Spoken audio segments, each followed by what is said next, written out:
What's up, everybody, and welcome back to another episode of the Commercial Kitchen Chronicles. I am your host, Pat Finley. I am joined by my co-hosts, Jason Latimer and Lisa Moore. But first, here's a quick tip from our sponsors, Viper. In commercial kitchens, clean coils and evaporators are essential, and Viper's NSF-registered products are the best choice. Safe, effective, and formulated to keep kitchen systems running smoothly. I trust Viper because there's no harsh smells. They do a great job, and hey, they take care of us. So thanks, Viper. So what is going on? I am excited for this. I got to tell a quick story about how I met Lisa, and I felt kind of weird. It was Facebook. I was in a group, and I seen this woman talking about garland grills. I was like, wait a minute. And she was talking about, I forget what it was, but I sent her a message that said, look, I said, I'm not trying to be a creepy weirdo guy on Facebook. Requesting some woman on Facebook that I don't know. I said, but this is what I do. This is who I am. And I'd love to have you come on and talk about it. And she replied back, and she was more than happy to talk about it, come on the show. And here we are a couple weeks later. So how are you, Lisa? I'm good. Yeah, that was pretty funny. I actually busted out laughing when I opened up the message and saw what you said, because I don't usually respond to messages from, guys I don't know, people I don't know in general. But I had already subscribed to your podcast and I had followed you. So I already knew who you were. So, but yeah, so it didn't bother me. I was like, oh, okay. She's got the dirt on us and she still came on the show. That's good. Yeah, I was just excited to see someone talking about garland grills because that's one of my favorite things to work on. I really love garland grills. They're a challenge, and anything that's a challenge to me, I just enjoy doing. Yes. And then other people that work on them, like Jason's friend Luke. Luke was like one of the youngest garland certified techs out there, like 19 years old, 18 years old. And I love talking to Luke about garlands. He'd call me, he'd get something crazy. He'd call me, like, I don't know, but I got a number to a guy that probably knows the answer for you. Right. And but that's really cool to see. So let's get right into it. So are you in Oklahoma City or Oklahoma? Yeah, Oklahoma City. And you work for Hagar. I do. Mm-hmm. So if you don't know, Hagar is a pretty good sized company there in Oklahoma and Texas, right? Yes. So that's cool. It's cool. You've got a pretty cool story. I wasn't expecting half of this stuff in here, honestly, once I got to talking to you. So you started out in the Army as a diesel mechanic. Yeah. How did that? I started out as the girl getting yelled at for holding the flashlight wrong, standing on the front bumper of my dad's truck. That's where it began. No, he was pretty intentional in raising me in a way that if I wanted to get married and I wanted to have a man in my life, then awesome. But if I didn't, that I wouldn't be bound for the wrong reasons, if that makes sense. He wanted me to be self-sufficient. That way it was a want, not a need, And so he really poured into me on all things. It was all gasoline. It was long before getting into any sort of diesel. I actually worked for O'Reilly's when I was like 19, fresh out of high school. As a little merchandiser, I'd set up the shelves and change over the inventory. It did not last long. I mean, like 6 months, because I don't know. I probably didn't want to get up one morning or something. I don't know. But it was fun. I did a lot of inventory and stuff like that. But I got to learn the different parts, what they looked like, get my hands on them and things like that. And so fast forward, always turned a wrench as a hobby. Anytime the rule in the house was, my mom had to finally set this rule growing up for my brother and I, because we would take things apart. And it got to where it was like, okay, sure, take it apart, but it better work when you put it back together. That was the thing. Like, it better not be worse than it was when you started. Because I heard that as a kid. That's how I lived my childhood. If you take it apart, it better work when you're done. Yeah, like she wanted us to, and my brother did it. My brother, he's pretty smart guy. I won't give him too much credit, but younger brother. We were always really inquisitive. We wanted to know why. We wanted to know the inner workings, and that's kind of something else that we got from our dad too. Is he always taught us to step out and look at something from like a 360 instead of just being, blinded with tunnel vision and all of that. He wanted us to really step outside of it, take a look from all vantage points that we could, and then assess and move forward with a plan. And so we would take things apart. We'd modify our bicycles. I mean, just any things we could get our hands on, we were doing something with. And so I've always really wanted to know how things worked. And I got married really young out of high school. I won't call it a mistake. It was a learning experience. But I gained some really awesome people in my life through that, and a lot of, just like engine rebuilding experience, things like that. So I'm trying to think, Army. I was about to go through my divorce, and this is kind of heavy, but I was homeless. I was surfing couches. I had no education except for a high school diploma. I was about to go through a divorce. I had nothing. No prospects, nothing. And I remember I woke up one morning and I was like,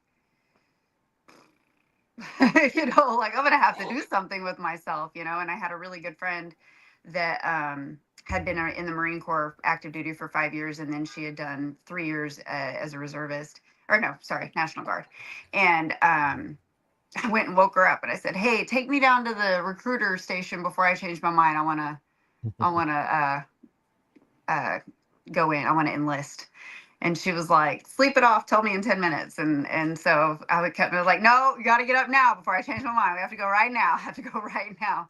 So I was 24, and she took me down there, took my ASVAB, and scored okay enough that I got to have a pick of the jobs. And I thought to myself, I could do something completely outlandish that I've never experienced before, and I could fail miserably, or I could go into diesel because, they don't have anything gasoline except for a lawnmower in the military. But, I could go into diesel, and some of the things I already know can apply. So I at least have a bit of a foundation, and I'm not, going in completely in over my head. And so that's pretty much how I arrived there. And that was the second best decision I ever made in my life. It completely changed the trajectory of everything. Absolutely. That's really cool. So they trained you and everything you needed to do. And how long were you in for? 4 years. I did 3 years active duty, and then I was 1 year as a reservist, and then got on the inactive ready reserve. So thank you for what was your MOS? 91 Bravo. So that's a wheeled vehicle mechanic. Oh, my wife was an 88 Mike. Oh, okay. So yeah, she's a heavy wheel operator. Yeah. So that's awesome. Cool. So you did your time, you came out, and you transitioned into the oil field industry?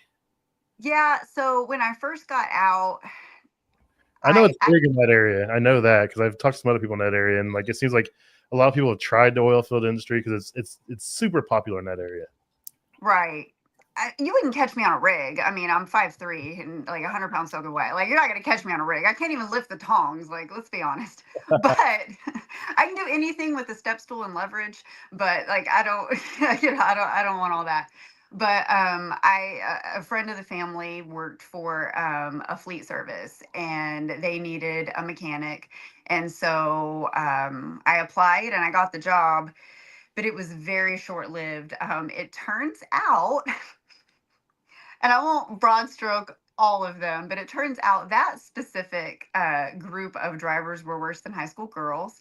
And so I was like, yeah, life's too short for all this. So I went ahead and bowed out. I think I lasted 4 months, because, you can blame it on being a millennial or I don't know, but I'm not going to stay and do something that makes me miserable. I'm not going to. Life's too short, and there are too many avenues to explore. And at the time, I only had one child and was a newlywed, and I could have done anything. So it was like, why would I stay where I'm this uncomfortable? I just, so I left there. One of the things you had asked was how I ended up going into nonprofit, or I don't know if that's where you were going to go with this. Yeah. So next in the lineage is how everything worked out. Yeah. Well, so I and you'll hear this common theme, I'm sure, throughout the rest of our conversation.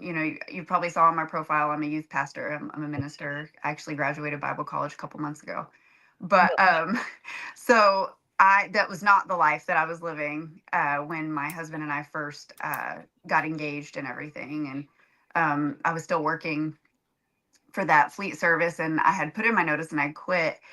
And he worked for a ministry, an inpatient long-term rehabilitation program. Mhm. And he had actually gone through the program for his own addiction issues before we were married, and it was the one that actually helped him to get clean, and has been now for 13 and some months, 13 years and a few months. But so before I got out of the Army, when I left my first duty station, I had gone to Korea, and then I got orders to Fort Riley, Kansas. And I remember being warned when I was in Korea, because I was we had a severe NCO shortage. And so if you could read and you could put your shoes on the right feet and show up on time, you got put in leadership. So so I could check all those boxes, and so I was put in charge of the Bravo fleet as just a PFC. Like I couldn't have led myself out of an open door, but okay, give me I'll take this list of vehicles. Let's do this. And so it actually ended up getting me a really decent award when I left Korea to PCS to Fort Riley. And so when I arrived at Fort Riley, they saw that I had been the unofficial NCOIC of the Bravo fleet. And they were like, oh, what can you type? And I was like, oh, yes. Yes, Sergeant. I sure can, Sergeant. Yeah. And that was a mistake, because they said, oh, good. So we're going to put you in the orderly room. And I'm like, no, I don't do walls. I don't do desks. I don't do pens and paper. I don't do walls. Like I need fresh air. I want a wrench in my hand. I want something really dirty to play with. Like I don't want to fool around in there. Like that doesn't sound like a good time to me at all. And, needs of the Army. So that's where I went. I just sucked it up and went to the orderly room. But I did all of the new soldier in processing. I did all of the filing. I learned how to track, the NCOER, so non-commissioned officer evaluation report. And so I had to remember that acronym. It's been a while. But I had to do like all of the leave processing and just any sort of administrative duties. Basically, I was the administrative assistant for our commander and for our first sergeant. And so it gave me a whole new wheelhouse, like just built it up brick by brick, an entire new skill set. And so I learned, Microsoft Excel, I learned Outlook, I learned PowerPoint, death by PowerPoint. Oh boy. But I learned all those things. And so when I got out, and I hated my 5 minutes in the oil field, and I had my son, and my husband and I got married, and all of this stuff, it started happening, and like one thing after the other, the ball started rolling faster than I could really pay attention to the momentum. And so we landed in Oklahoma City, because this is where the ministry where he went through for his recovery, they had asked him to come back up here to go to work for them. And so, me, I'm the supportive wife, and yeah, sure. Let's pack, let's go. I'm always down for an adventure. I moved around a lot as a kid, and in the military, it doesn't hurt my feelings to pack a box and go. And so, we got here, and it was like, okay, this is great, but we need another income. This isn't going to work. Well, it just so happened that the corporate office for the same ministry, not the building where my husband worked, but like the one that oversees all of the branches in the state, was hiring for an administrative assistant. So they hired me, and I ended up being the assistant to the CFO, as well as the human resources manager for the state, like for every center in the state. And I've not gone to school for that. Now, I did some seminars and some online learning, and I have not read cover to cover, but just about read the Richard Hammer book about this thick on church tax laws. Woo! To learn about like donations, any sort of nonprofit, accounting and things like that. So it was just crazy how everything happened and was orchestrated to give me what I needed to follow through with, what was going to come my way. So that's how I ended up doing nonprofit administration. being thrown out of the motor pool against my will into an office gave me all of the skills that I needed to do that. So I enjoyed it very much, very, very much. How long were you in that role, or how long did you work for that organization? For that organization, I was there about 2 years, and then I actually went to work for I can name drop them, that's fine. Hobby Lobby corporate. I was their fraud investigator for all hobbylobby.com orders in the world. Nice. Me. Not me and a crew, me. So talk about, I would get there in the morning and I'd load up my spreadsheet. I'd have thousands and thousands and thousands that would be flagged but I got paid to deep dive. It was really fun. But and then I also did accounts payable for them. And so I did that. I was with them for a couple of years. And then we got the opportunity in Kansas, which is with the same nonprofit organization, but a different branch. And so, because it was in Kansas, not in Oklahoma. And so we were up there for 2 years before we decided to come back to Oklahoma. And up there, we were the executive director and the program director. So all, answering to the board and financials and all that stuff. That was all mine. So, yeah. So how did you find your way into Hagar and commercial kitchens? I mean, you've kind of been everywhere, and now you're here. It's not like a straight path. You kind of like here. Yeah. It sounds like you've had fun in everything you do, at least. Yeah, absolutely. That's kind of, like I said, life's too short to be miserable. Yeah, so it's kind of funny. When we first moved back from Oklahoma, I was staying home with the kids. I've got 3, and my husband, he does marketing for water filtration system sales company. Nice. And so he was working, and I wanted like a little extra cash, but still wanted to be able to be at home because our youngest was he wasn't 2 yet. He was like 1.5 years old. And so I still wanted to be home with him and then the other 2 as well. And I've always liked fixing things and refurbishing things and just restoring things. So I had started kind of restoring furniture a little bit while I was working part-time, very, very part-time at a gym here in Yukon. And I met this really awesome woman who's probably watching right now. And she and I just fast friends, just immediately very close. And I didn't love working at the gym because I like my kids mostly. But when you start bringing like other people's kids into the equation, I struggle a lot. Like I love all children. I don't want bad things for kids, but I'm not built that way. I couldn't be a teacher, and working in a gym daycare was not my forte. And I'm like, y'all just need to come get your kids. They're all, none of them act right. Just come get your kids. And they're like, this is your job. And I'm like, I don't care. Get your kid. I feel that.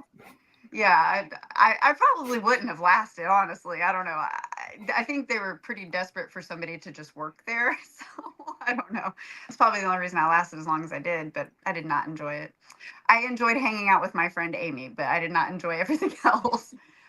So anyway, so she and I were talking, and I said, I think I'm going to go back to work full time. And I don't want to go back into full-time ministry, like the 24-hour day, 7-day a week, 2 a.m. phone call ministry. Because at the time I was just doing outreach ministry for our church. My pastor was hinting to me he wanted me to take over children's, but I refer back to a previous statement. And so she had said, well, what do you want to do? And I said, I don't want to try to fix people anymore. People give me excuses. People give me lists and lists and lists of reasons. Like I can tell them like exactly A, B, and C on how you can fix the situation. And they're like, but I can't. And so it was just a lot. It took a toll on me. I tend to be a pretty black and white person. And I said, I want to turn wrenches again. I said, who'd you say your husband works for again? And she said, Hagar Restaurant Service. And I was like, what does he do? And in my head, I'm like, I realize he probably fixes like ovens and stuff, but I had no idea. And so I was like, well, do you think, and I didn't want him to vouch for me because he'd only ever met me like once. And I don't expect that from people. But if you could just give me the number to call kind of thing, And so it's actually funny. I hope Ed's watching. He was our service manager at the time. So I called up through the service department to talk to him because that's what I was told to do. And apparently when the message got to him on the sticky note, he assumed that I was calling to apply as a service writer and crumpled it up and threw it away because he wasn't hiring for service writers, but because it was a woman, he just assumed. We're going to have him on the show next to explain himself. Yeah. Jason's our HR department. So Jason's our HR department. So just oh my gosh, it was the funniest thing. It was so funny because I guess when her husband, his name's Taylor, he went in there and he was like, "Did you get that message?" And he was like, "Oh, I thought she was, and he called me immediately and he called me in for an interview and he actually ended up offering me the job on the spot. Turns out we were both diesel mechanics in the Army and we could kind of compare some notes and we got along really well, but it was really funny to give him a hard time for that for a hot minute. Nice. That's hilarious. Yeah, it is. But that's pretty much how I found Hagar, and it has been a whirlwind. It is nothing like I would have imagined. I only do hot side because I'm still learning that. I mean, I'm gonna master that before I even think about refrigeration. But there's so much to it. I never would have imagined that it was such a vast field. Oh, it's huge. And like you said, you had no idea like what it even was before you talked to her. It's like, and that's what we run into all the time. And that's kind of why we do this is like, a lot of people don't know this industry even exists. We're like a little kept secret. People think of their oven breaking home, they buy a new one. You're not doing that with a $1,000 oven. No, you're fixing it. Things lasted 10 years. So yeah. Well, yeah, and these things, they're built like cars. I mean, they're not throwaway equipment. They cost more than cars these days, too. They do. If you're getting the good ones, they sure do. Yeah, and it's fascinating. And I think that's one of the things that I love so much about it is, the ADHD brain kicks in, and it's like I'm never looking. There. Yeah, I honestly think like 90% of the technicians I've met, like I don't, like it's almost like a requirement to have. It gotta be crazy to want to do this again and again and again. Right. And I love it. I was talking to Bill Hagar not too long ago. I talk to him regularly, but because he is at our branch a lot, and with the going through the stuff with my dad being sick and stuff like that. He had said, he didn't want me to be overwhelmed. He was just checking in. They're amazing about that, just checking in and making sure everybody's, all right or whatever. And I said, oh, no, I need to be here. This is like, I get paid to do a hobby. Please don't make me go home. Please, I don't want to go home. Just let me go crawl inside the back of a grill for 4 hours. I'm happy there, So what was some of your first like takeaways when you started working on this stuff? Were you just like, what am I getting myself into? Or you just want more of it? I wanted more of it. Probably one of the first things I put hands on was a Fry Master, at a McDonald's. And it was gas. And I just remember just being like, whoa, this is far more complex than I would have even began to give it credit for. Had no idea, just my mind was blown. Just so much absorption. First couple of months training. But yeah, my mind was just blown because when I thought, okay, ovens, okay, fryers, okay, toasters, but I didn't have any idea what actually make those things work.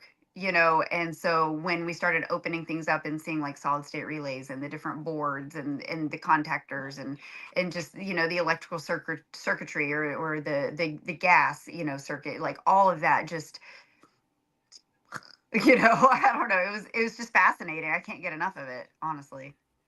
Yeah, it's kind of crazy. Some of the things that are in these ovens, in these fryers, these grills. I've been doing it almost 20 years, and the changes I've seen in 20 years is crazy. I talked to guys who've been doing it for like 40 years, and the changes they've seen in 40 years just blows your mind. So I can fully understand, seeing it for the first time. You're like, what's this? So what's some of the the most complicated things you've worked on? I know you work on garland, and those can be a little intimidating just because most people see a lot of stuff in there and it does a lot of things and they just kind of freak out. I personally love working on a garland grill. That's just me. Yeah, they're my favorite. Definitely my favorite. Now there are still days. We have a senior technician named Gabe. He's the one that's trained me. He's taught me everything about the garland grills, top to bottom, back to front, and he's one of those, like you were talking about your friend earlier. You're like, I know a guy, let's call him, and you can just tell him what's going on over the phone and he can pretty well, explain what's happening. But I trained with him for a couple of months, just shadowing and learning how to do, like, just starting small, doing the grill certs, changing out the seals and cleaning up the grease and just learning how to do the PMs on it, and then moving into the diagnostics, because we still have 9501s, World Grills, and the 3PXs, and then we have the Chick-fil-A the Chick-fil-A CBPX12. That one, the Chick-fil-A. Yeah. There's only one, isn't there, with that puts the char marks? Yeah, well, they're on their second revision, but it's the CXPB 12. Yeah, it's got the grates. Yeah. Those are fun to Yeah, Luke showed me actually how to change those platins. He was rocking and rolling. I got a bunch of content with him I haven't shared with anyone. The kid was killing it. Oh, that's awesome. Yeah, he was splitting that and everything. Yeah. And I like how the thing I think I like about them is there's a lot to them, even with, the 3PXs or like the newest, the compression grills. Have you guys messed with the newest, the compression grill? Okay. So with the additional compression board and all of that, what I like about it though, is that each zone is its own zone. And so it's like, until you're getting into like the parent-child relationship, master slave, whatever, you're looking at this zone, these LEDs, what is it doing, who's it communicating with, and I like that. So I don't have to necessarily worry about the whole unit as a whole. I can pretty well trace what's going on, and it usually comes down to a connection. So a lot of times it's just a bad connection somewhere, whether it's cold solder on the board or whatever. Have you done any of the upgrades at McDonald's where they had the wire that's kind of just came apart? Yeah. Yeah, I was supposed to do one yesterday, but we got snowed out, so I got to do it next week. I've done one. This is my second one I've got to do. That's a little bit fun. It's a lot of stuff going on. You got to do a lot of stuff, but it's What wires are you referring to? Is this from grease migration, drying up and cracking them, like wire harnesses, or what part? That's a complete wiring harness for the upper platins, and you got to do all three of them. It's a new conduit. It's a new cold shrink. It's all new probes. You pretty much all the wiring in upper platen gets changed. Okay. There's a rash of them that went out. That the wiring that they used was not as high temp as it should have been. And so it was causing heat damage a lot faster than it should have, and degradation of the wire, and then taking out the high limits and all of that. It was just. Yeah, if you open one up, you know it, because there's like, you open it up and you freak out. You're like, holy smokes. You're like, how's this thing running? Because there's no insulation in the wires, dude. It's like, you're like, I'm glad this is unplugged right now. Yeah. Yeah, because like 90% of the diagnostics that you do on a garland grill is live. I mean, you need that. 100%.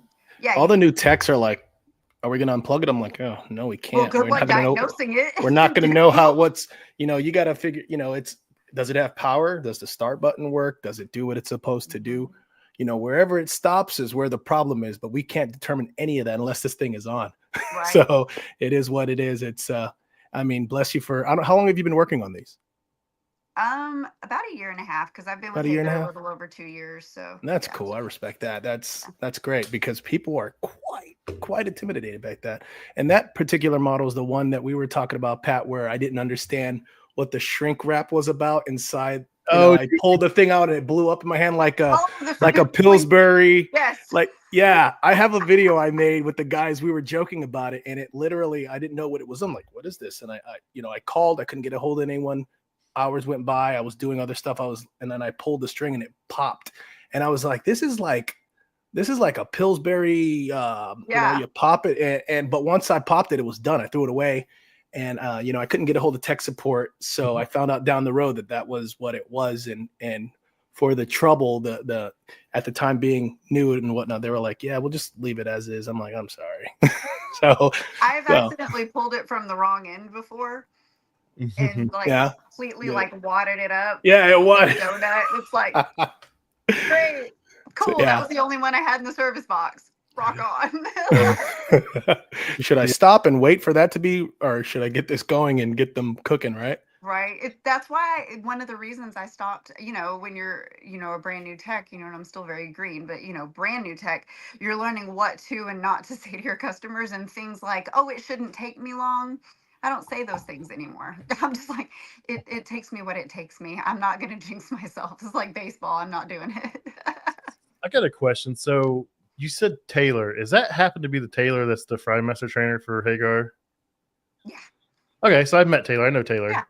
That's fun. That's cool. So his wife Amy is how my whole Hagar adventure began. So Mrs. Cool. Smith is responsible.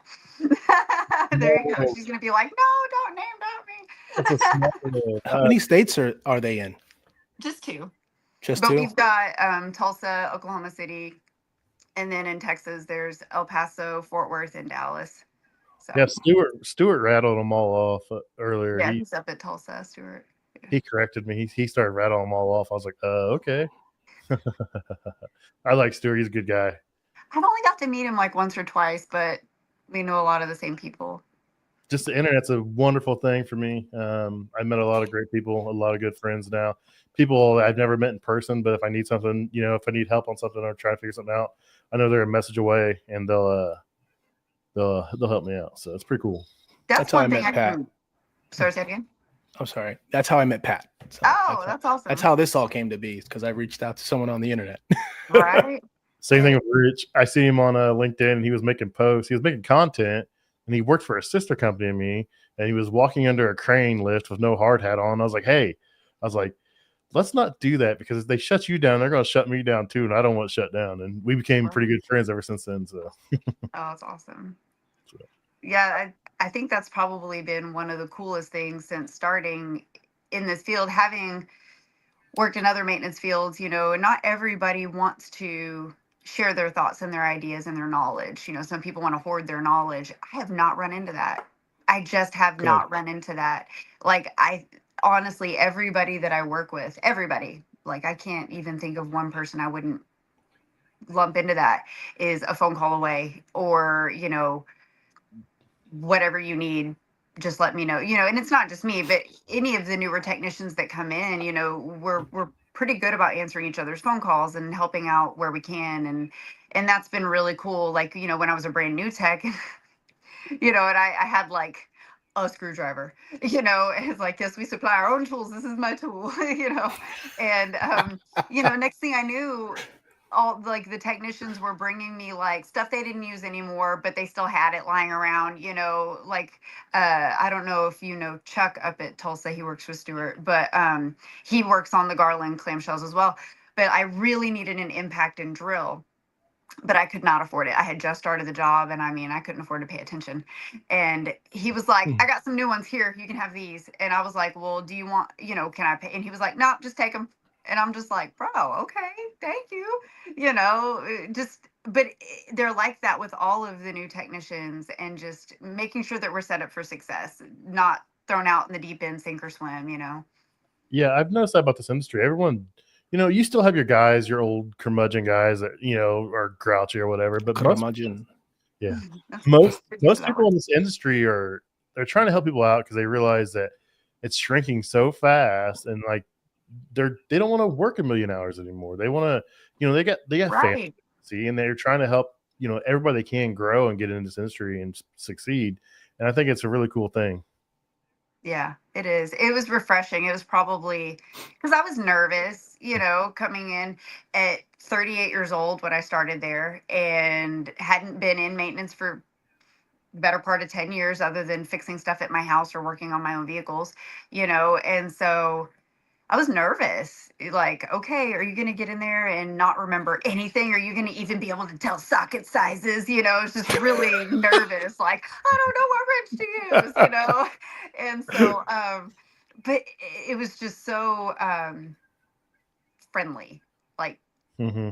new tech friendly, green tech friendly. I mean, obviously they're real big on training at Hagar, real big on training. That's And great. so it's like get you into all the classes that you can go to, be willing and be ready to go to the classes so that you can learn everything that you can. Because what I've noticed is, we'll talk about, the techs that don't always make it, a couple months and it's just not their cup of tea. And that's okay, because everything's not for everyone. And you should recognize it and move on and find something that you love and you're good at. Yep. But the senior technicians, if you call them and you're making them diagnose it for you over the phone, that can be frustrating, versus if you already have all your data points and you've already checked through all the basics and you call them, they're a lot more willing to help you if they know that you're trying. Like, I'm not doing this for you, you can do this, and allowing your confidence to step in. That's how I approach when people call me for tech support. I try to I ask them questions. I may know what it is, but I'm not going to tell them the answer. I ask them questions, try to walk them towards that direction.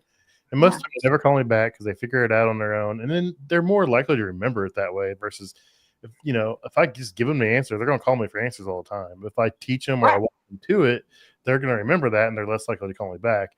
Now, a lot of times people think I'm grouchy for that, but I just, I want you to have some information, before you call me. Yeah.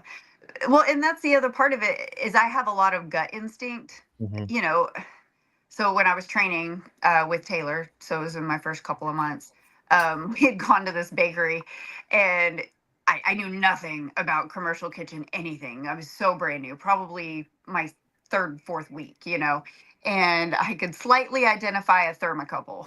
Here we go. And so we're in this bakery for this mixer, and we hadn't even cracked into it yet. And I could hear that there was a nick in the belt. I could hear that there was, and he was like, "How do you know that?" And I said, "Listen, I might not know anything about kitchen equipment, but I know belts, and there is definitely something wrong with that belt." Oh yeah, you should. Well, I can tell you when there's something wrong with the belt, but just getting to a place where you're comfortable and you can ask questions, give them the space to try to do it themselves. So I remember he would step back and say, "Okay, it's the Lisa Moore show." And he would watch me do it, watch me interact with the customer, kind of be a safety net behind me. So if I said something stupid, he could bail me out, which I don't think I did, but I might have. We all might have. I still say I don't feel bad. Right. There's a strong possibility I said some things I shouldn't have said here and there, but yeah. So Lisa, you said there was two things I wanted to say that from what you said earlier. One, you said you were 38 when you started. You said you were a millennial earlier, but I want you to know that you're an elder millennial. So you need to separate yourself from the regular I'm a millennials of this generation, please. Yeah. He's used that term on me this week as well. Don't feel bad. Yeah, right, Pat's the same age. I wasn't going to ask you how old you were when you said millennial. I'm like, okay. You're not acting like barely, one. Technically, you look like one, but you're not acting like one. Right. So if I say that I'm Gen X, I'll get jumped out back. But if I say I'm a millennial, somebody will think I didn't pay my taxes. So, I've got to try to find the. I defend other Gen X. I'll come back you up. I got your back. But you're not a Gen X. So what else? The other thing was in regards to people who don't want to share their knowledge. So, I've dealt only with a few people. You've been blessed not to have such a good supportive culture in your company and people around you. But, if you do come around anyone who doesn't want to share, those are toxic people and they're not going to make it. They're very grumpy folk. And I know a few of them. And they got this mentality, if I teach somebody something, I'm going to lose my job. But at the end of the day, if you're going to lose your job, it's not going to be because you don't want to share. It's going to be because of something else. So definitely you want to continue to be around people who are supportive and positive and not toxic. And that type of behavior and that attitude, I consider toxic. Yeah, I agree completely, for sure. Because you're not perpetuating a healthy dynamic. Yeah. You're basically saying, like you said, if I give away my knowledge, then, then I won't have my security. But the thing is, if you're not moving forward, if you're not continuing to learn, or you're not teaching, then you're not standing still. Nobody stands still ever. Yeah, that means they have You're no intention of growing or anything. They right. just You're want just to be become comfortable in stagnant. their spot, And at the end of the day, if you're comfortable in that spot, then somebody does need, every role needs to be filled. So they should be supporting you. If they don't want to be, if they want to stay in that spot and comfortable, and that's okay. Sure. You might not, and they need to be supportive of you, because if they're not supporting you, they're not supporting the company. So Exactly. And I think that's why they are so big on that culture, because, the reality is, people age, and people, So, Kitchen Cowboy. she's reading it. Yeah, I have to wonder about that. So, I get to him when I get to him. So you can finish your statement, and I'll bring it up if you want. I probably threw her off track now. She forgot. So, real quick, Kitchen Cowboy. He said that attitude would be hard to have at Hagar. All the senior techs and upper management do not support that. So that's really cool that they don't tolerate that kind of attitude or outlook. No. Who's Kitchen Cowboy? Yeah, I'm like, who's that? Stuart Ryman. Oh yeah. And he's an example of somebody that imparts his knowledge and trains and teaches, and because honestly, at the end of the day, if we refuse to teach new technicians coming in how to do things properly, we're making life harder on ourselves too. Because 100%. if we fail to train somebody properly, then we're not going to trust them on the on-call roster. So that means you're down one person on the on-call. Nobody wants that. And so, you want everybody trained so they can do their job. And because, it's disheartening to follow somebody and open it up, or, start to look at it and just be like, so it's like you want to impart your wisdom, you want to impart your knowledge, you want to learn as much as you can. That way we're setting each other up for success. Because, I was out of work for over a week when my dad went into the hospital, and so those were estimates that I wrote. That was work that I did. Those are orders that I made under the assumption that I would be returning to complete the call, but I was unable to complete the call. So I needed to do good work, quality work, write thorough notes so that another technician could go behind me and complete that without having to be like, what are you doing? Like, what Oh my even God, happened we talk here? about this all the time. That's beautiful. Yeah. I love Well, that. you can thank Taylor for that one, because he drilled properly writing notes into my head as a trainee. And he has a very specific way he wants it laid out, but that's why he's successful himself. So, Excellent. Yeah. I hate, we're big. We talk about notes. What was my phrase that I coined it as? Technical storytelling. Yes. Good notes. I write my notes like I'm not the one to come back. So I'm always very conscious of what someone's going to think about my notes, and if I'm articulate enough, and if I'm getting to, explaining the story, what I found, what I did about it, how is it working now, and then, you're good to go, sign off.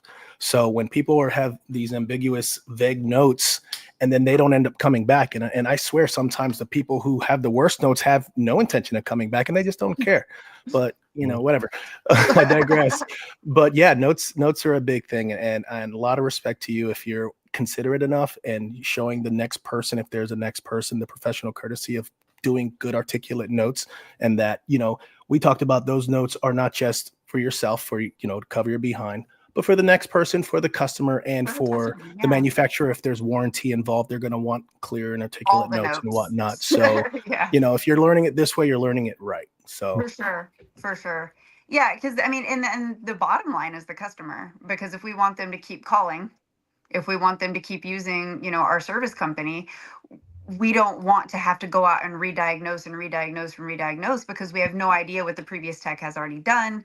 They're vague and you don't understand. So it's like when everything's lined out really specifically, okay, I know that I don't have to redo this test because so-and-so did it. And here's all of their data points. Here's their proof. There's a picture of their meter showing, showing the voltage. So I know that they did it, So yeah, we're big on pictures. We're big on notes, and it's for everybody's sake. It's so that, when something goes south, because things go south, it's something that happens and it goes across, Taylor or Bill's desk or whatever, they might call me for a detail here and there, but for the most part, they should have a step-by-step, a play-by-play. First, I took off the left-hand panel, and then I did this, and then I did that, and just really breaking it down to exactly what I did so that there's not any question. And there are days where, maybe not as specific as it could have been, but there's still a line. I'm here, y'all. I'm here. No, I was kidding. I'm here. It's fixed. Don't, it was broke when I got here. It's not anymore. Call it a day. No, I don't think I could get away with that. I don't like. No, it's a standard. I It's a standard. have days where I want to write crappy notes, and then I look at it, I'm like, I can't do this. I'll delete it and redo it. I'm like, I know. I So it's like that email you want to send off to someone. You're like, let me read it. I'm like, no, I better not send that. right. You delete it. Like, yeah, exactly. I said what I had to say up here. Right. I was in Lawton, which is like an hour and a half away, and I was doing I think I was doing all 3 platens needed new conduits, so rewire. It was a world girl, so just total rewire on all 3, and was in the middle of that and got a call from another location around the corner that I had just done some work on, and it had tripped the breaker and taken the whole grill out like during dinner, so it was just like mass chaos. Well, the on-call tech would have had to have gotten up. I was wrapping up, so it was like 9 p.m., right? And I was like, it'd be my zone call anyway. It's my callback, it's 5 minutes for me. I mean, unless you just want to drive an hour and a half, get out, get off the couch, put your boots on, and drive an hour and a half to call me and be like, what'd you do? So I went over there, and it ended up being this whole mess, and electrician tried to kill me, and we had words, and I invited him to no, I'm just kidding. I didn't invite him outside, but I thought about it real hard. Pray for him.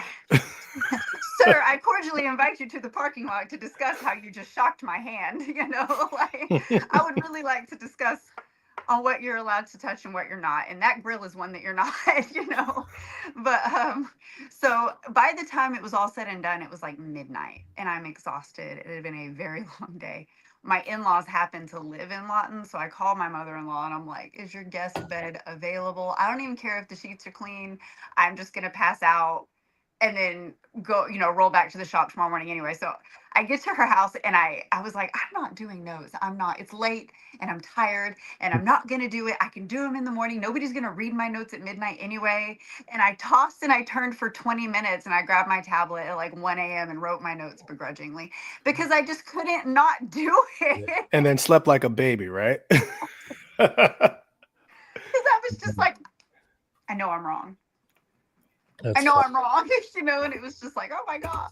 And I was pretty fresh in my truck. So it was like, don't get complacent, do the right thing, and then pour extra coffee in the morning. So That's funny.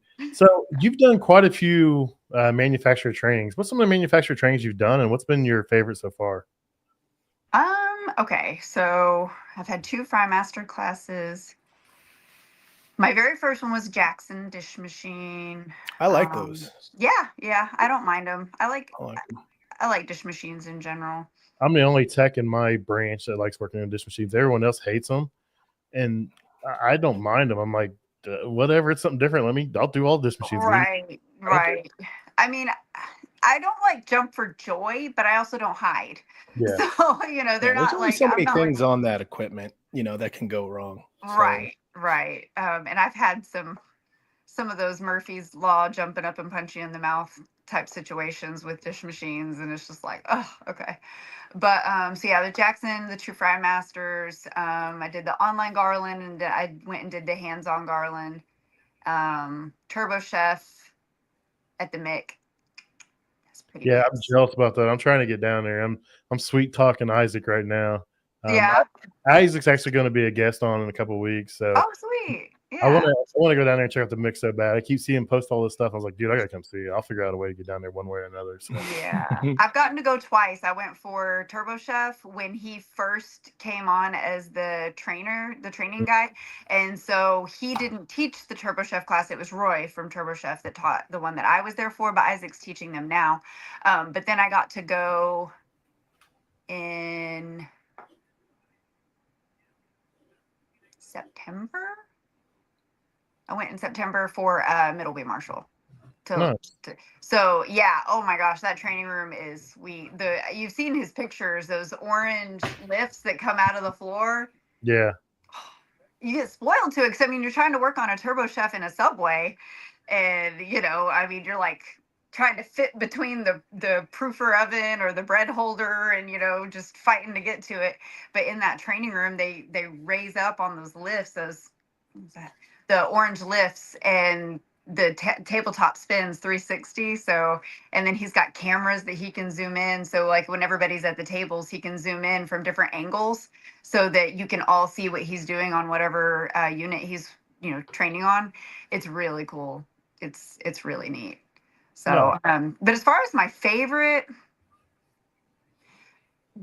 Garland is tied with Turbo Chef, and why would be just because I really like the clamshell grills. I find them fascinating.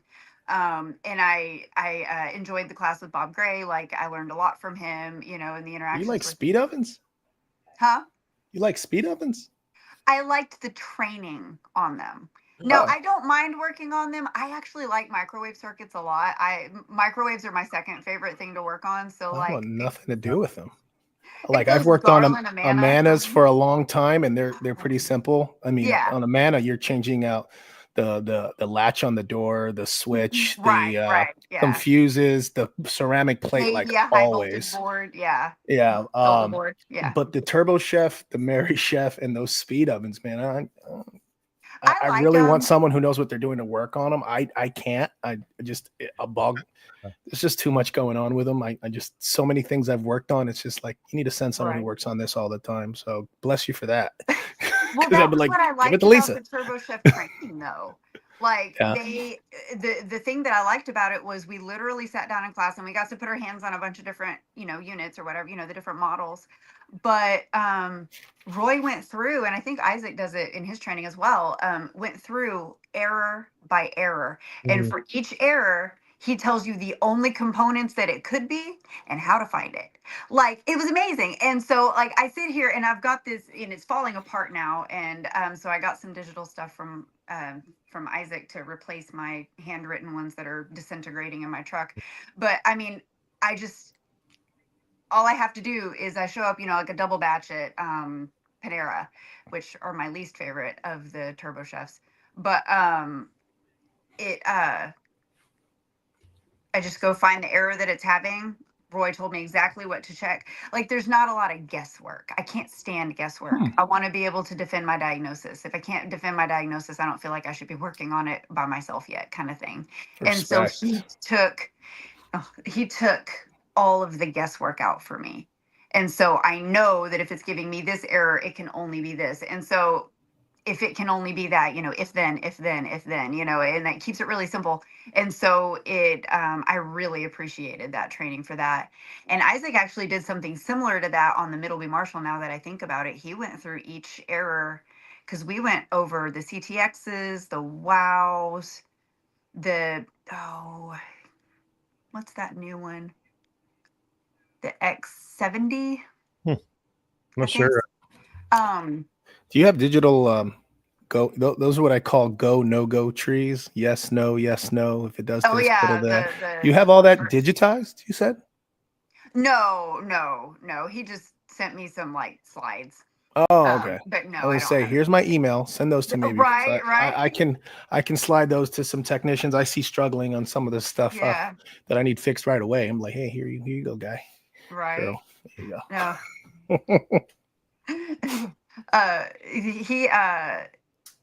The training is amazing. The Turbo Chef training, I think it's probably my favorite based on that alone.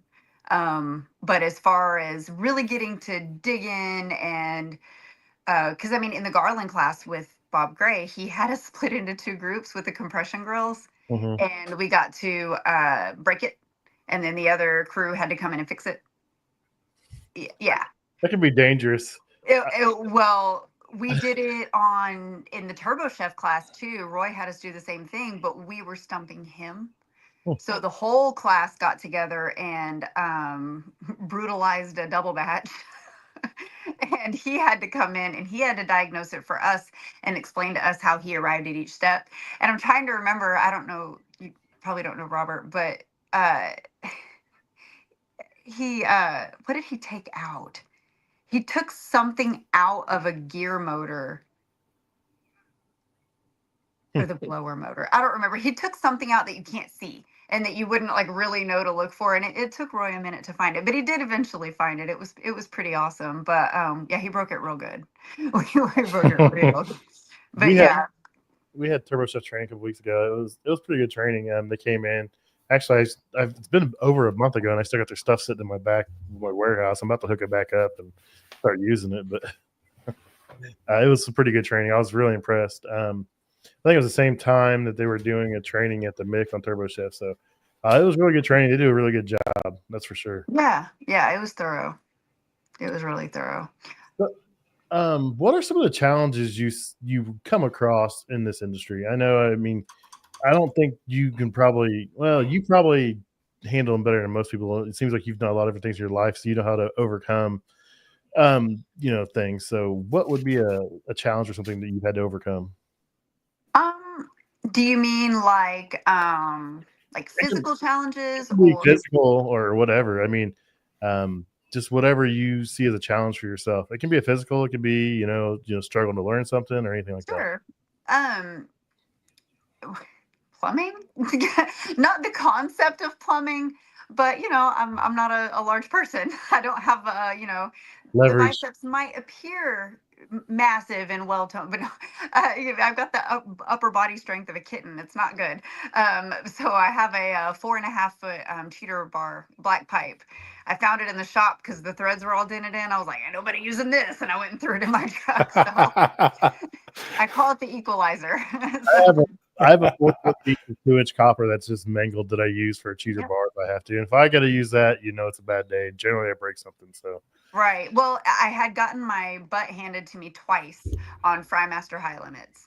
And I was done. And so, again, my coworkers are phenomenal. And I mean, I'm not the only tech that has had to call because they needed, some help lifting or some, some help lifting or breaking something loose. I'm not the only tech that's ever had to, need help for that. But so I have to give a shout out to Phil. He's one of our senior technicians, and I'm like drenched in sweat. I've reached a level of rage that is really only found in Hollywood. Like, I'm just so angry. If I can't get this high limit out, I'm just wheeling the entire fryer bank out to the street. Like, I'm done. And so just put me on the news. I'm finished. And so I've got like the breaker bar out. I went so far, and I've done this before when I was doing a burner job on a Frymaster, where I had to put my 18-inch pipe wrench on my breaker bar just for extra leverage. Mm-hmm. I have a picture of that. It's special. But so I mean, I was desperate. I was like, I have got to get this down. Well, I call into dispatch and I'm like, all right, fine, I give. Can you, because at this point I'm just wasting the customer's time. I was like, can you send the nearest set of biceps to help me get this stupid thing off, And so here comes my coworker, Phil, and he's awesome. And he comes in and he's like, oh, okay, yeah. I was like, I can get this. And I said, if you don't struggle, I'm probably going to hit you. Please know it's not personal, but it's coming. And he was like, I love that. He was like, don't do that. I was like, you better break a sweat. Like, I'm going to need some sort of something, or I'm going to have an all out meltdown. And so he gets over there and he's like, oh no. And he's like, oh my God. Like, so he really starts giving it the juice. And I was like, oh yeah. Okay. All right. I got a witness. Vindication. So he fought with it, and he ended up having to go out to his truck and get his copper pipe and bring it in to get it out. And so I was like, okay, because that is honestly, I don't want to call it a fear, but it's one of my biggest, it would be really embarrassing for me if I couldn't do something at all, but a coworker could do it very, very easily. Now I'm not saying, because what happened is just teamwork, and that was him helping me out and all that. But I don't want to be a drain, and that has been in my thing, because I'll tell this story from when I was in the Army. I remember it was in Korea. We had a female platoon leader. She was a lieutenant, and we would go on these ruck marches, and and you got the full battle rattle. You got your your M4, and you're marching for what feels like an eternity, and it does start to weigh on your body physically and emotionally, and you're tired and you're worn out. Well, I remember she would get really tired and she would start to fall back, and some of the guys would come put their hand on her back and kind of push her and help her. And I just remember thinking to myself, like, that's not, it's gentlemanly, it's chivalrous, but we're training for combat, and we all have to be able to carry our own weight. And so if we're in a combat situation and I can't carry my own weight, I'm not helping my platoon. I'm hindering. not helping my squad. Yeah. Right. I've officially become a drain. I'm draining resources. I'm draining energy. So if I can't do the job, I don't need to have the job. And I don't think there's shame in trying something and realizing that it's not for you. But if you're going to do something, you have to do it with everything that you have, so that you're not draining the resources and draining the people around you. And so that's kind of been like really important to me. And so it's like, if I'm calling for help, it's because I have done everything. But as I have progressed, I have found ways to not, like, again, I went and picked up that black pipe out of the shop, and I was like, this is mine now, and threw it in my truck. And like, nobody's going to use this. It's like 2-inch inner diameter, and the threads are like wonky and bent in. I'm like, they don't need it. And so, I got that. My father-in-law runs a Habitat for Humanity like outlet store, and he ran across a vise, and he bought it for me for my birthday. And so I mounted that in the back of my truck. So now I can put my gas valves in a vise, because that's what I mean by plumbing, not understanding how plumbing works, but just trying to break a fitting loose can be a challenge if I don't have the proper equipment. But that's why I say I can do anything with a step stool and enough leverage. I've broken 2 teeth trying to get gas valves apart, like just clenching my teeth as hard as I could, and I broke 2 teeth. So I don't know what it is. Tensing up, like and just putting everything into it.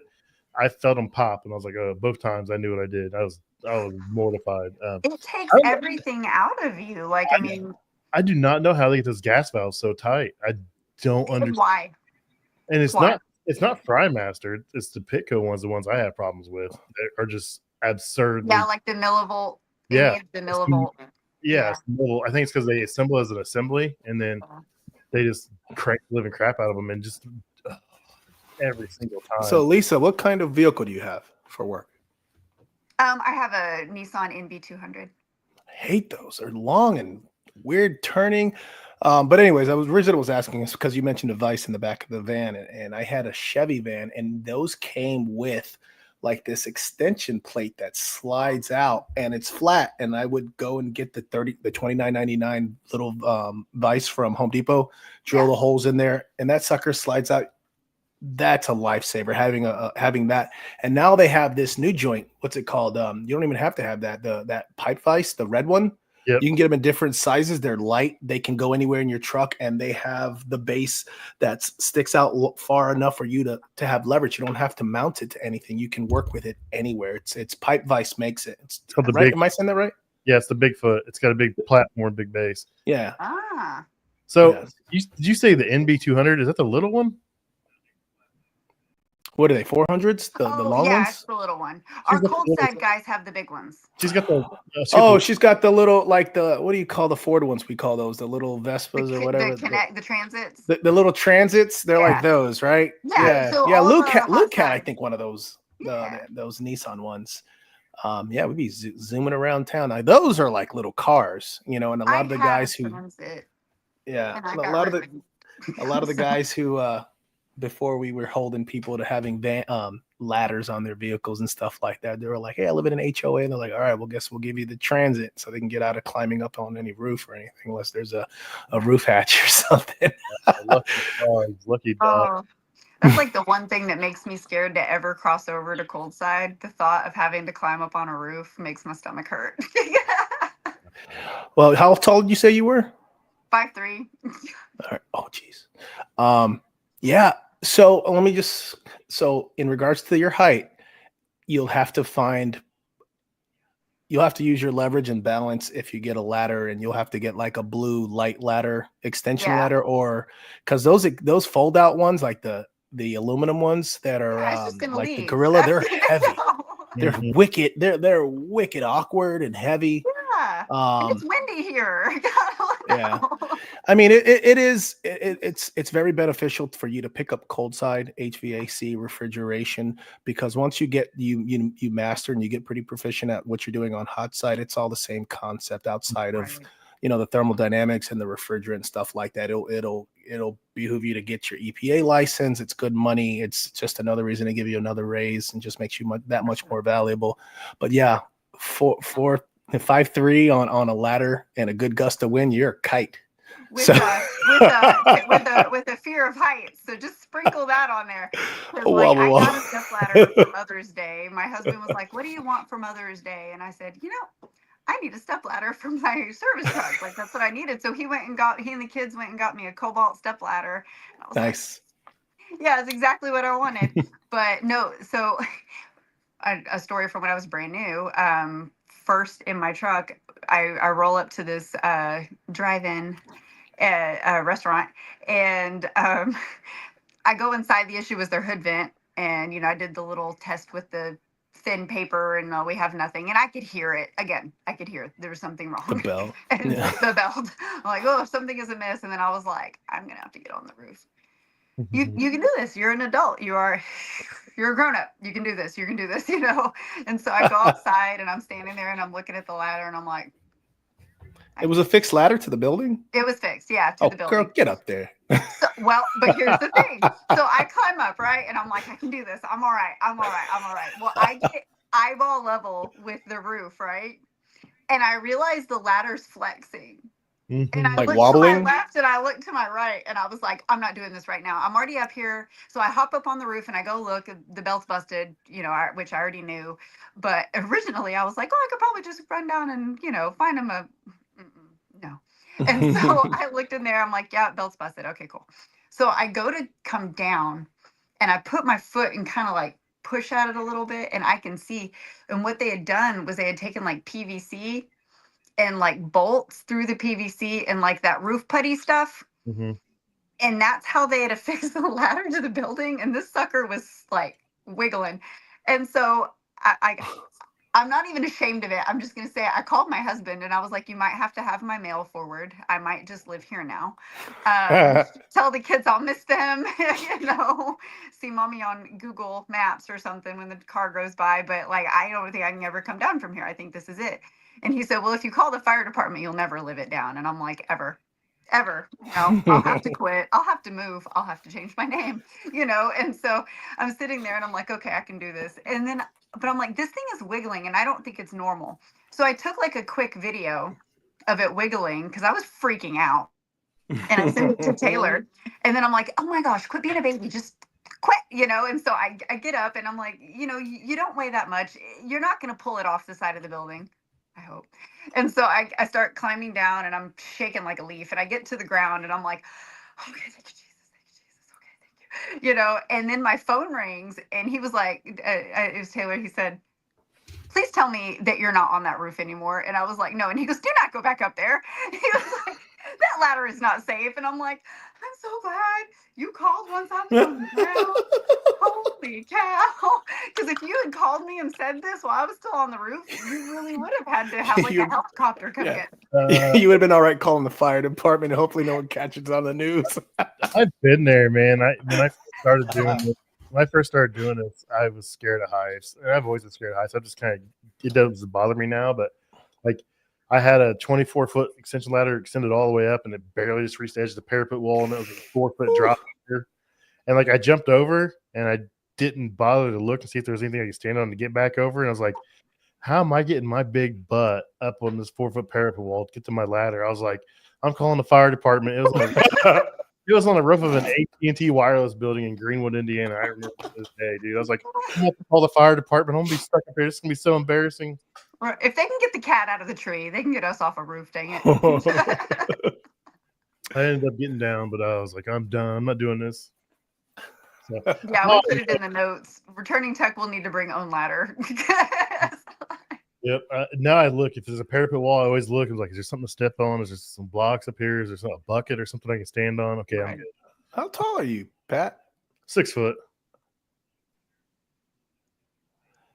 A 4-foot parapet wall, 6 feet tall. Yeah. Well, you got shimmy, baby. You got to shimmy.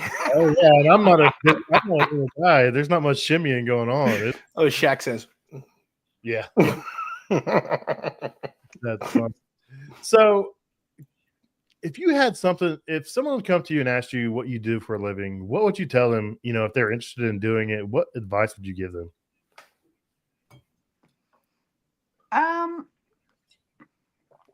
Because I've had a lot, like in-house maintenance workers. I want to do what you do.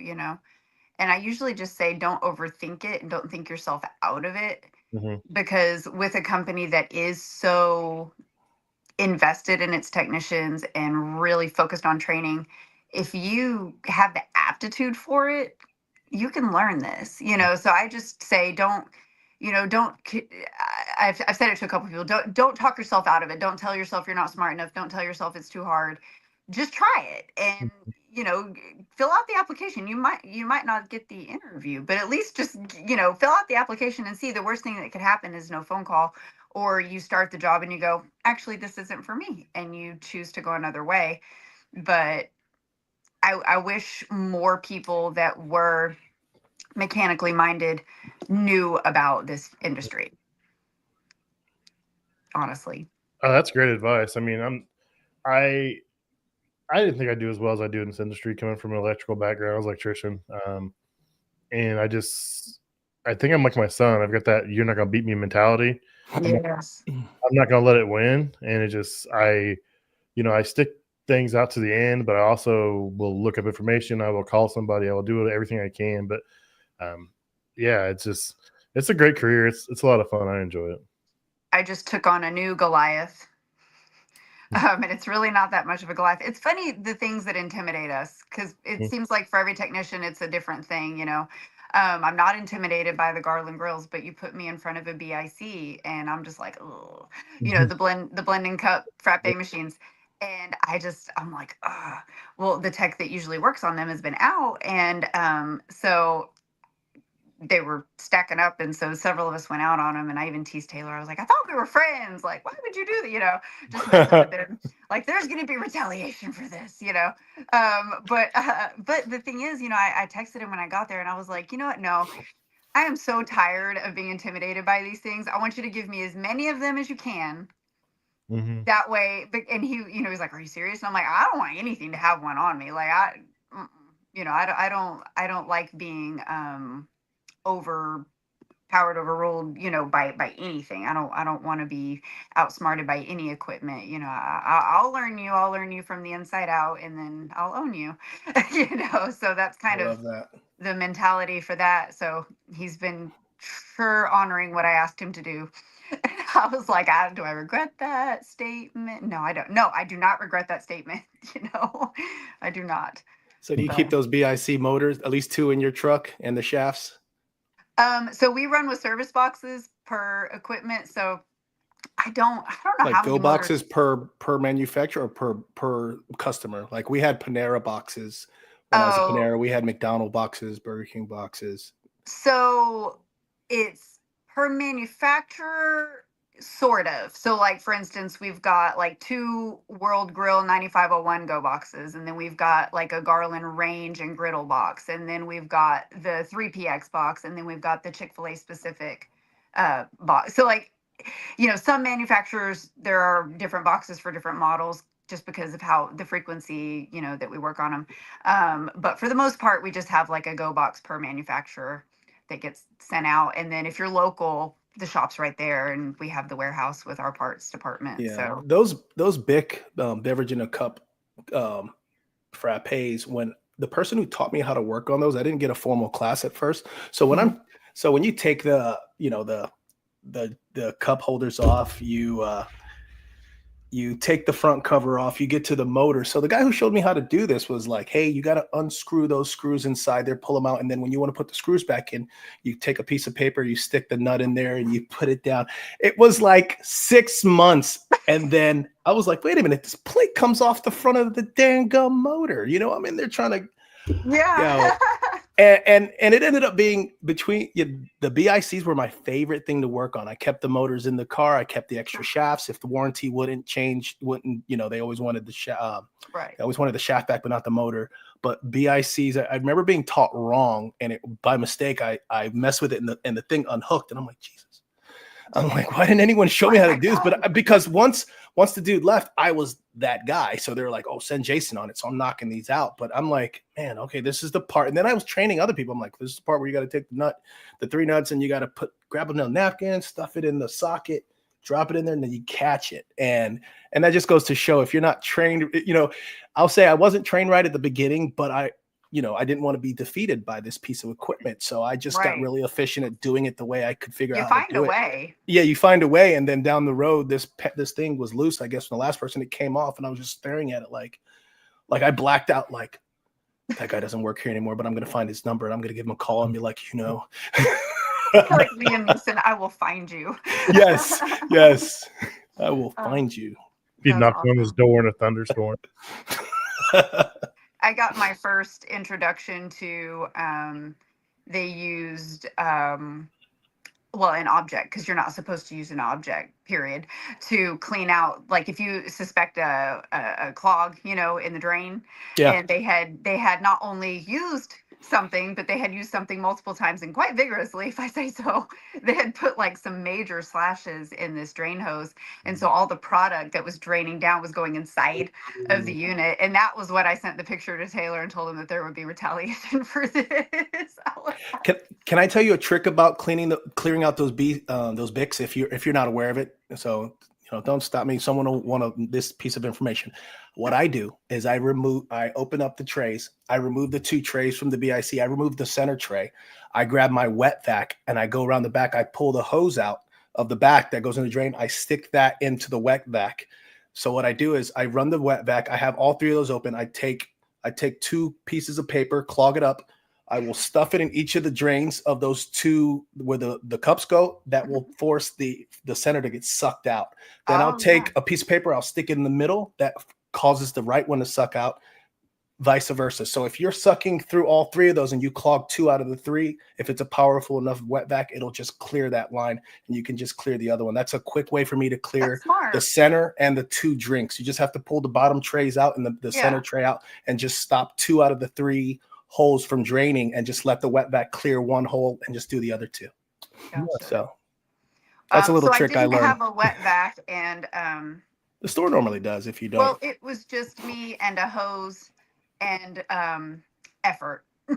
Fair enough. I got other techs that keep a small, like a $30 compressor from Home Depot. Yeah. They'll use nitrogen, they'll use air, and they'll try to close to and blow it out. And there's all these different things people try to get it done. That was the easiest way for me. Like wet vac, and it's like, and then if you get the sink, like if you ever worked on, if you're working in the McDonald's and you got an out of warranty Taylor frappe machine, if you've ever worked on those, and they've been out of commission for a hot minute, and I know Well-Built had a single pitcher one back in the day before they did the BIC and shut Taylor's business part of that down. But that has a little thing on the bottom. If you remove those, and I remember it was 1/4-inch screws, there is a science fair project going on underneath there, and I'll have to share some photos sometimes. And it's just anyways, I won't do that. Excuse me, I digress. But there's always, like you said, there's always a way to figure out how to do things, and until you can get the proper way how to do it, or best practices. And what you said about a thing, we just call that an apparatus. Whatever you're using to get the job done, we just call it an apparatus. Yeah, we call it a hoodis. Hoodis. Yeah. You have a prying hoodis. You've got an unclogging hoodis. You've got a screw turning hoodis. Whatever you need. Like That's a new one. Yeah. All right. Well, we've been going forever. This is like one of our longest episodes, and I'm sure we keep going. So we'll have to have you back for a round 2. But I'm going to cut us off right now because For it's sure. good. We're going to keep going and going and going. But I really appreciate you coming on. Thank you. I don't know how active you are on social media. We always ask people if they want to share their social media, they can. If you don't want to, you don't have to. But if anyone wants to reach out to you on social media, if they want to talk about, anything you've seen in the career, anything like that, they can reach out to you if you want to share it. If not, don't worry about it. But we really appreciate you coming on, telling your story. And we will definitely have to have you back for episode 2 to catch up and to go over some more stuff because we didn't even scratch the surface here. Mm-hmm. Yeah, no, that's awesome. I appreciate you guys having me on for sure. It was fun. But you've got a pretty cool story, and it seems like it's just going to keep growing and growing and growing. So I'm proud to have you on, and I'm excited to meet you. And it's just funny that Taylor is the one that got you on and got you going. So that's pretty cool. You said that name, and I was like, that has to be who it is. That has to be who it is. I don't think too many guys named Taylor that work at Hagar. So no, yeah. That's awesome. Where are you the most active online, if you don't mind sharing? Is it LinkedIn or? I'm pretty active on LinkedIn and on Facebook. Not as much Instagram. On Facebook, are you like in what do you follow? What groups are you following? In like Rich Maliki or? I don't know if I'm in his. I am in the commercial kitchen technician. Or there's a couple of service. There's a couple of those. Yeah, I'm in a couple of those, and then I'm also in the Turbo Chef, Mary Chef specific group. I think that might be it. I'm just in like 3. Okay. There's one called FED, which is Food Equipment Digital Disruptors. Pat and I is in there, and there's a lot of people in the industry just sharing what they do. It's all around what we're doing here. So you might want to look into that. The Fed Nation, we call it. Okay. But yeah, Food Equipment Digital Disruptors for those of us who like to do what we do, but also like to share what we do online and promote the industry and share with others and whatnot. So for sure. Awesome. I'll check it out. Hey, I'll go ahead and add you or send you an invite to it. And you can check it out if you want. It's a pretty good group. It's just trying to highlight, our industry like we've been doing. Just a lot of fun. So, well, I appreciate you coming on and spending an hour and a half with us tonight. It's been a blast, and I look forward to talking to you more. And we will definitely have you on in the future. So, anything you want to say on closing remarks there, Jason? Oh, no, appreciate your time, Lisa. And it's a new year. We'd like to see everyone, the different demographics of people. This industry is for everyone, and I love seeing a strong female on here. Thank you for your service. And like I said earlier, my wife also served in the military, and this is an industry that we need to share because it's this country's infrastructure suffering, and it's not just this blue collar industry of food equipment. It's electrical, it's plumbing, it's woodwork, it's everything. We need to promote the trades and we need to get that out of there because if we're not doing it, we're just going to import that work and we don't need that. We need to take care of ourselves and keep this country strong and keep it going and cooking and whatnot and enjoying ourselves. So again, thank you, Lisa, for coming on. Thank you for having me. All right, everybody. Have a good night. You too. See ya.